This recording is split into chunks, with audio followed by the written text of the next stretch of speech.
Bonjour Nicolas Vidal. Bonjour Xavier. Alors vous êtes le fondateur du média Putsch, on le rappelle, journaliste indépendant. Vous êtes également éditorialiste sur Radio Courtoisie et anciennement éditorialiste sur RT France. On en a parlé il n'y a pas très longtemps pour ceux que ça intéresserait. La vidéo est disponible sur Bas les Masques. Alors, il vous est arrivé un problème avec Putsch Média ce vendredi soir. Votre compte Twitter a fait l'objet d'une suspension définitive. Est-ce que vous pouvez nous dire comment ça s'est passé? Ben oui, effectivement, ça s'est passé très brutalement. J'ai reçu un petit mail vendredi sur tous les adresses email rattachées à mes comptes. On me disait votre compte Twitter est suspendu. Et dans le doux euphémisme qui est cette twittosphère, on parlait de suspension définitive. Donc en fait, ce n'est pas une suspension, chers amis de Twitter, c'est une suppression. Voilà, donc vous avez un recours qui n'est pas un recours, hein. Vous pouvez envoyer un petit message sur un petit formulaire dans une page.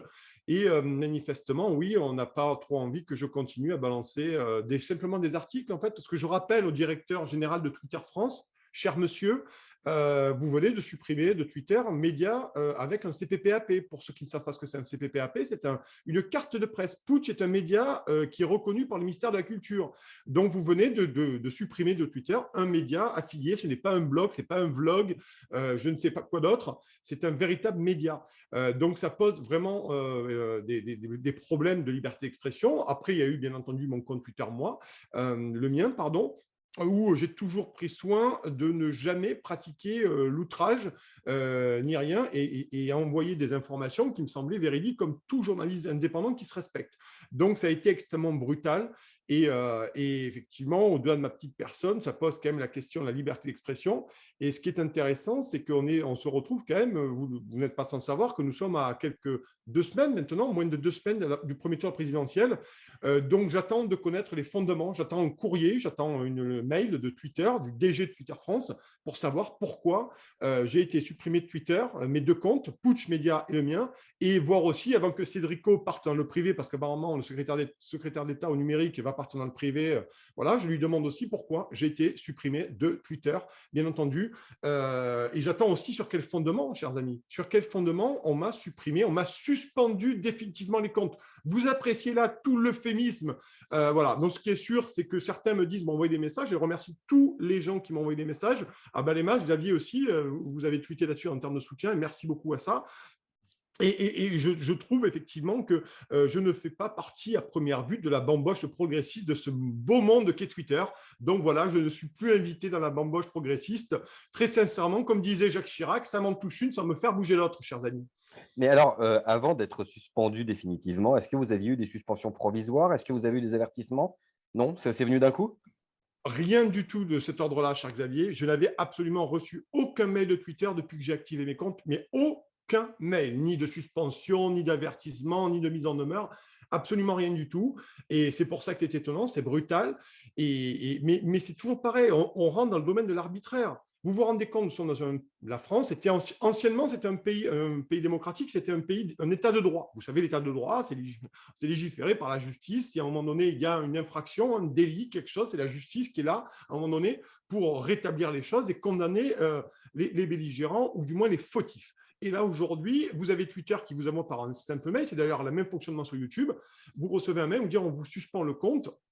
Et c'est le règne de l'arbitraire. C'est-à-dire que vous n'avez pas de recours. Alors, on vous dira toujours, oui, vous avez un recours avec un petit formulaire. Oui, enfin, le formulaire, vous allez plaider votre cause à ceux-là même qui vous ont supprimé. Vous voyez bien que l'avenir est extrêmement sombre et opaque. D'ailleurs, je crois, j'utiliserai opaque et tentaculaire, comme un certain rapport de la commission parlementaire du Sénat, pour une agence de consulting apparemment qui officie dans ce pays. Mais au-delà de ça, on est dans le pur arbitraire. Et ce qui est dramatique, Xavier, c'est que finalement, on essaye, ce n'est pas ma petite personne qui est en cause, moi, vraiment, je m'en fous. Ça fait 15 ans que je suis journaliste indépendant, j'ai commencé sur MySpace et Twitter, je ne vais pas m'arrêter parce que Twitter m'a expulsé avec ses videurs numériques de la bamboche progressiste.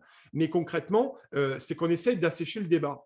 On essaye véritablement d'assécher le débat et des suppressions de comptes. Malheureusement, je pense qu'il y en aura d'autres. Il y en a déjà eu, hein, ça commence, c'est pas mal. Et il y en aura d'autres, bien entendu. Et ça peut arriver à tout le monde, en fait, tous les gens qui ne sont pas dans la doxa, dans la pensée bien pensée. Et ça arrivera, voilà. Donc, certains me disent de le prendre comme une médaille. Peut-être, oui, non, enfin, peu importe. Mais ça pose surtout les questions de fond. C'est la liberté d'expression et la liberté d'informer. Parce que je vous rappelle, hein, Putsch est un média avec un CPPAP. Hein. C'est pas un blog. C'est un média CPPAP qui est passé devant la Commission nationale paritaire au ministère de la Culture, à la DGMI plus précisément.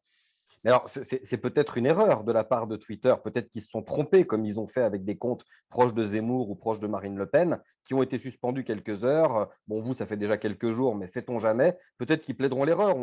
Ils ont glissé, mauvais bouton. Oui, ils ont sûrement glissé. Ils ont sûrement appuyé sur le bouton rouge-vert, probablement. Et le doigt a ripé, et bam, c'est tombé sur Nicolas Villas, c'est tombé sur, bien entendu. Mais vous savez, c'est finalement l'empire du bien qui n'a plus rien à penser. C'est l'empire du bien qui n'a plus rien à penser, si ce n'est s'assurer que les gens ne pensent plus rien pour ne pas mal penser. Parce que c'est ça la réalité. Parce qu'aujourd'hui, vous le savez, Xavier, avec Bas les masques, et vous suivez l'actualité, vous êtes un observateur acéré de ce qui se passe aujourd'hui dans ce pays. Et bien entendu, quand vous commencez à aller contre la doxa, quel que soit le sujet, que ce soit l'Union européenne, que ce soit la crise sanitaire, que ce soit aujourd'hui ce conflit, cette guerre en Ukraine, bien entendu, vous vous exposez immédiatement à des sanctions, c'est-à-dire à une invisibilisation. Et finalement, on l'a bien vu, cher Xavier, c'est-à-dire que vous avez bien vu qu'avec les Gilets jaunes, ça a été l'invisibilisation, ça a été la discrimination. Avec la réforme des retraites, je le dis toujours, ça a été pareil, ça a été la victimisation, et une nouvelle fois, et avec la crise sanitaire, on l'a vu. Là, quand le chef de l'État nous dit « je veux emmerder les non-vaccinés », et bien finalement, vous vous rendez compte que quel que soit le format, à un moment donné, de la contestation, ou je ne vais pas dire de la dissension, mais au moins de la contestation, ce qui est normal, chers amis progressistes, dans un État démocratique, il y a des gens qui contestent. Les gens qui contestent ne sont pas forcément des complotistes, ne sont pas forcément des nationalistes. Non, on peut contester. Enfin, on pouvait contester encore à une époque, apparemment, ce n'est plus le cas.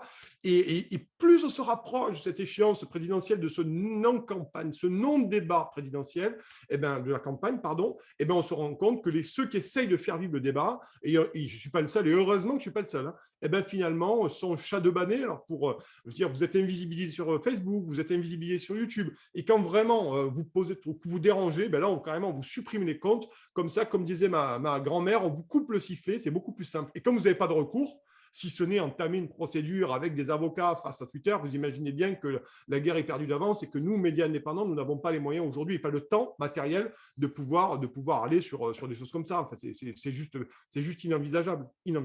Alors justement, c'est la question à laquelle j'allais venir, c'est que le mode d'existence des médias alternatifs, ça s'est beaucoup fait par les réseaux sociaux, des médias indépendants, parce que je sais que vous, disons un petit peu tout ce qui sort du conformisme ambiant, donc alternatif, indépendant, peu importe. Comment on fait quand on commence à avoir les GAFAM contre soi? Est-ce qu'il y a des solutions de repli? Est-ce que, il va falloir imaginer autre chose? Est-ce que c'est la fin d'un monde?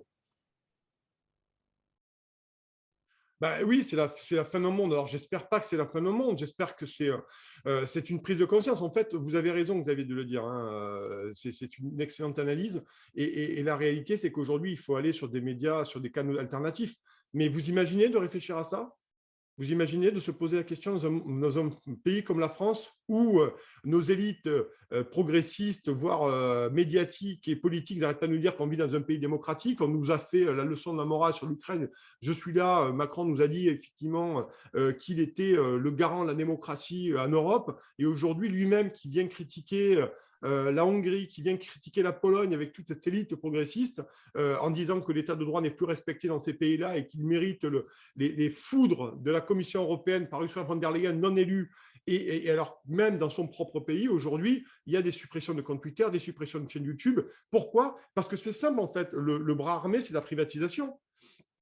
Vous privatisez la liberté d'expression, vous la privatisez par ces plateformes, donc elles sont seules à pouvoir juger si ce que vous dites est valable ou pas valable, ou du moins est acceptable. Donc effectivement, oui, il faut aller chercher de nouveaux courants alternatifs, de nouveaux canaux, vous l'avez dit, mais c'est surtout le plus important, c'est une nouvelle fois, c'est les gens qui nous écoutent, c'est les Français, c'est à eux aussi à soutenir les médias, à soutenir Bas les masques, à soutenir Putsch, à soutenir aussi, il faut aussi le dire, regardez, Boulevard Voltaire a été squeezé, ça a été le cas de Livre Noir, et sur l'autre bord de l'échiquier politique, c'est nos consoeurs et nos confrères de QG, même si on ne partage pas les mêmes idées politiques, on n'a pas les mêmes éditoriales, nous devons continuer à exister. Nous devons continuer à exister. Et c'est aux gens, finalement, à venir nous aider et à venir s'abonner. Moi, je suis très content parce que c'est vrai que ça fait 2-3 jours qu'il y a une grosse mobilisation sur les réseaux des journalistes indépendants pour contre cette suppression de Twitter et des gens se sont abonnés, ont fait des dons. Donc, on doit tous aider là-dessus et qu'on puisse continuer à faire notre boulot sereinement. Et ça demande aussi que les gens prennent conscience de ça. Je vais vous donner un exemple. J'étais dans mon petit village parce que je suis souvent loin de la furie parisienne.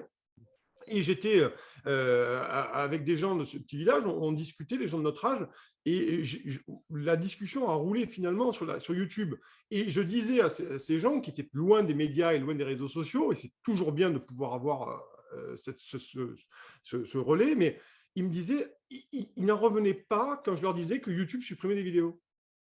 Ils n'avaient pas du tout conscience que YouTube supprimait les vidéos. Pourtant, ce sont des gens de notre âge qui sont sur les réseaux, qui sont, alors je ne dis pas informés ou mal informés, mais qui sont sur les réseaux, et ils n'en revenaient pas quand je leur disais que YouTube censurait des vidéos ou que d'autres plateformes censuraient des vidéos. Ils n'y croyaient pas. Il a fallu que j'argumente un long moment pour les faire comprendre dans ce pays, la démocratie était un état de mort cérébrale et que c'est à eux et aux Français de pouvoir, à un moment donné, pour certains, ceux qui s'y intéressent, nous aider.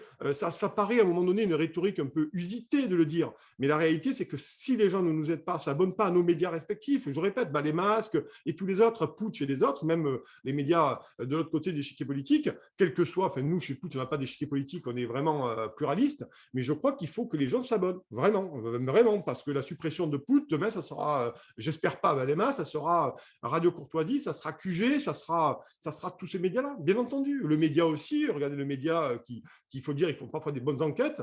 Voilà, donc on a besoin de tous ces médias. On a besoin de nous. Voilà, et une nouvelle fois qu'on adhère ou pas au sujet traité. Écoutez, on est bien d'accord là-dessus. Nous-mêmes, sur Balémasque, on avait été victime d'une censure de notre chaîne YouTube l'été dernier, hein, qui nous a fait beaucoup de mal. Il ne faut pas s'en cacher. Et on compte sur les lecteurs et les abonnés pour arriver à faire vivre tous ces médias indépendants et toute cette pensée en fait, qui sort un petit peu du conformisme des cabinets, qui sortent des cabinets de conseil et des grands médias financés par les milliardaires, quoi. Donc, écoutez, on est avec vous là-dessus. Ça, on ne peut pas dire le contraire. Oui, effectivement, pour finir là-dessus, c'est que aujourd'hui, en plus, c'est du travail de fond. Comme vous ou d'autres, on fait du travail de fond. On reçoit des gens qui passent dans les médias, qui sont invisibilisés dans les médias, qui sont discriminés dans les médias. Donc, on donne aussi, on peut être contre la politique du gouvernement, on peut faire des articles à ce sujet-là, bien entendu, mais on donne aussi la parole à des gens qui sont invisibles, Xavier. Vous le saviez mieux que moi. On donne la parole à des gens qui sont invisibles. On donne la parole à des gens qui passeront jamais sur les chaînes info, jamais, ni ces services publics. Dans notre boulot à nous, c'est de donner la parole à ces gens-là. Mais je suis sûr que vous aussi, nous invitons des gens avec qui, moi, quand je fais des interviews, je ne suis pas du tout d'accord. Mais mon boulot, ce n'est pas être d'accord ou pas d'accord. Mon boulot, c'est de leur donner la voix. C'est ça. Et si à un moment donné, on ne peut plus faire ce boulot-là, c'est toujours pareil, c'est que cette élite, cette oligarchie n'a de cesse aujourd'hui, ils ont de cesse, ils ne veulent plus que les gens pensent. Parce que si les gens pensent, finalement, il y a un risque que les gens pensent mal. Voyez, et pensent mal par rapport à qui? Par cette doxa qui existe et cette puissance médiatique. D'ailleurs, on le voit avec le débat de la présidentielle. Je regardais les JT hier soir. Personne n'ouvre aujourd'hui, même sur le service public, sur les chaînes privées, personne n'ouvre sur la présidentielle, du moins les grands JT. Personne n'ouvre. La présidentielle vient en 3e ou 4e sujet à 20h20 pour nous dire rapidement 2-3 images. Machin. Vous imaginez, c'est la ruine aujourd'hui de la démocratie, c'est la ruine de la citoyenneté en elle-même. Et nous avons des élections absolument décisives le 10 et 24 avril. Et j'invite tout le monde, quelles que soient vos opinions politiques, à aller voter, à vous saisir de ces sujets et à refuser catégoriquement que nous, médias indépendants, nous soyons squeezés, nous soyons mis à mal, nous soyons censurés en permanence parce que sinon, je ne donne pas cher de notre peau. Voilà. Merci beaucoup, Nicolas Vidal. Merci, Xavier.